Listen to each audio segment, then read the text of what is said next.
Well, I tell you, it's kind of a sad moment.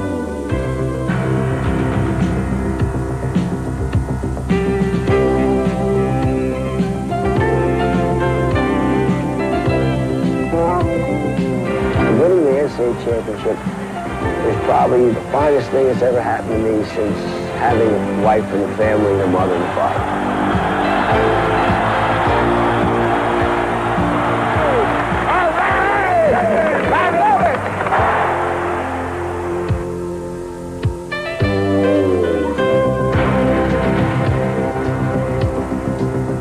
ESPN presents the 1974 Final Four, featuring the Warriors of Marquette, the Kansas Jayhawks, the North Carolina State Wolfpack, and the UCLA Bruins. Hello again, I'm Bob Lee, and this year, 1974, basketball's weekend festival convened on Tobacco Road down at the Greensboro Coliseum in North Carolina, and there really was only one question going in. Would UCLA win an 8th straight title? Could David Thompson on the Wolfpack stop the Bruins? 3 months ago, the Wolfpack had suffered its only loss of the year to UCLA, and now these two teams were paired for a rematch in the semifinals. But don't forget, Marquette and Kansas were there. Next up, the semifinals, including that epic Bruin-Wolfpack game from 1974, right after this. This ESPN program is brought to you by Nike. Don't just ask for a light beer. Give me a light. Ask them to bring out their best. Bud Light. Bud Light, the less filling light beer with the first name and taste.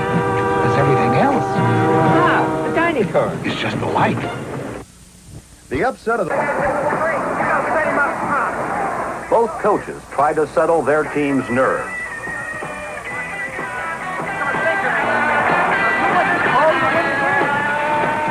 There were a few bright points. Settle for Kansas. Lucas for Marquette. Greenlee for the Jayhawks. Lucas for the Warriors. Coach Ted Owens' Jayhawks took a 24-23 halftime lead, mostly because their 9 for 25 chill period was shorter than Marquette's 9 for 28. Jayhawk Roger Morningstar's 2 field goals, sandwiched around teammates Rick Settle's timely baskets, provided that 1-point margin going into the locker room. Volatile coach Al McGuire of Marquette must have really given his players a piece of his mind, for the Warriors came back on the court for the second period, prepared to dictate the action of the game. Settle single-handedly kept KU ahead for the first few minutes.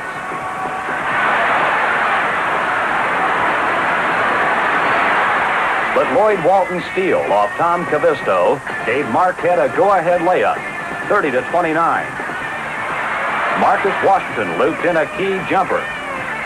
Bo Ellis picked up a free throw at the 15-minute mark. And Walton stole another pass 23 seconds later.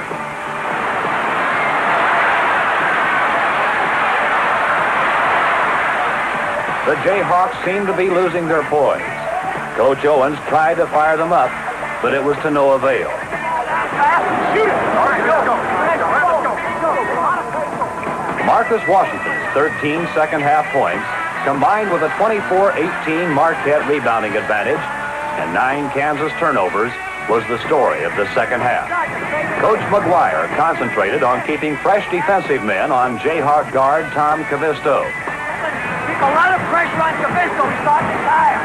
He should start turning the ball over. The Marquette tactic?